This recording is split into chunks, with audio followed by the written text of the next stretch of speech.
নেত্রী সহ বিভিন্ন থানা থেকে আগত বিএনপি অঙ্গ সহযোগী সংগঠনের নেতৃবৃন্দ, আপনাদের সকলকে আজকে শান্তিপূর্ণ র্যালি করার জন্য আমার ব্যক্তিগত পক্ষ থেকে এবং বিএনপির পক্ষ থেকে আপনাদেরকে আন্তরিক অভিনন্দন এবং শুভেচ্ছা জানাচ্ছি।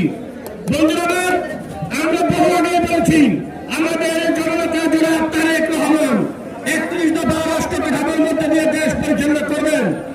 আজকের সামাজিক যোগাযোগ মাধ্যমে দেখলাম দক্ষিণ আফ্রিকার অবসংগঠিত নেতা নেলসন ম্যান্ডেলার নাতনি, উনি আজকে একজন সমাজকর্মী, উনি তারেক রহমানের 31 দফা নিয়ে অনেক প্রশংসা করেছেন যে তারেক রহমানের মতো নেতা বাংলাদেশের জন্য অত্যন্ত প্রয়োজন। অতএব আমি মনে করি এই 31 দফার মধ্য দিয়ে আগামী দিনে বিএনপি রাষ্ট্র কাঠামো পরিচালনা করবেন, বাংলাদেশ পরিচালনা করবেন। সেই সাথে আমাদের নেতা জননেতা সালাউদ্দিন সরকার গাজীপুর 6 থেকে এমপি হয়ে এই 31 দফার আলোকে গাজীপুর পরিচালনা করবেন। একথা বলে আপনাদের সকলের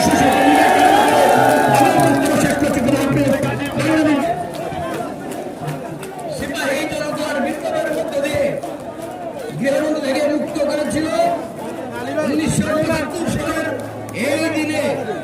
এর বক্তব্য আমাদের সকল নেতৃবৃন্দ আসার পরে, সম্পূর্ণ মিছিল আসার পরে আমি আপনাদের সামনে সিপাহী জনতার বিপ্লবের সম্পর্কে 5 মিনিট কথা বলবো, বেশি বলবো না। কারণ হলো সকলেই এখানে এসছেন, আমরা সকলেই ক্লান্ত। আমাদের বক্তব্যের পরে আমরা এখানে মিছিলের সমাপ্তি ঘোষণা করব। পরবর্তী পর্যায়ে আমরা যার যার বাসায় চলে যাব। প্রিয় সাথী বন্ধুরা, আমাদের মিছিল প্রায় আরো 5-7 মিনিট লাগবে। আসতে বলে আমরা কথা বলবো। আপনারা একটু বিশ্রাম নেন, একটু জিরান। যদি কারো পানি পিপাসা লাগে, আশেপাশে দোকান আছে, পানি খান, বিল আমরাই দিব, ঠিক আছে? সমস্যা নাই। আমি স্লোগান ধরেন, স্লোগান দিতে পারবেন? সবাই ধরবেন। কোন নেত্রী আছে? কোন সে নেত্রী?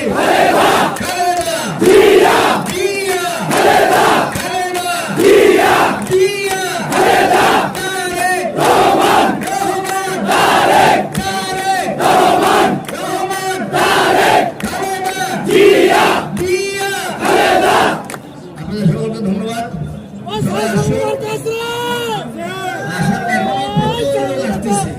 প্রচুর লোক আসছে, তারাও বক্তব্য শুনুক।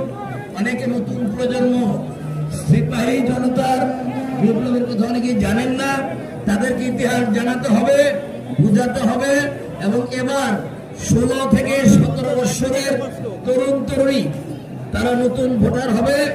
আমরা তাদের ভোট প্রত্যাশা করি এবং আমরা যারা বিএনপি নেতাকর্মী আছি, বৃদ্ধ, যুবক এবং ছাত্র ছাত্রী যারা আছেন, তারা সকলেই আমরা চেষ্টা করব নতুন প্রজন্মের ভোট যাতে ধানের শীষের প্রতীকে আসে, সেজন্য আমরা সবাই চেষ্টা করব।